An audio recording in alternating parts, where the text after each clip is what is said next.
কলকাতায় ফের ভেঙে পড়ল বাড়ির একাংশ। ক্যামেরায় ধরা পড়ল ভেঙে পড়ার মুহূর্তের ছবি।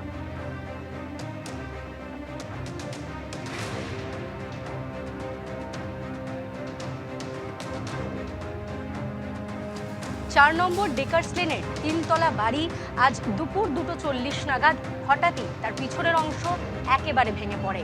তার নিচে রয়েছে একতলায় একটি পানশালা এবং বাকি উপরের 2টি তলা ব্যবহার করেন এই পানশালার যে কর্মীরা রয়েছেন তারা। এই সম্পূর্ণ বাড়ির পিছনের অংশ দেখলেই বোঝা যাবে যে বাড়িটি ঠিক কিভাবে ভেঙে পড়ে গিয়েছে।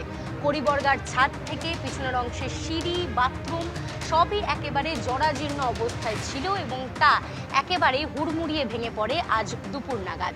শনিবার দুপুর নাগাদ যখন ঘটনাটি ঘটে তার পরবর্তী সময়ে হেয়ার স্ট্রিট থানার পুলিশ এই ঘটনাস্থলে আসে।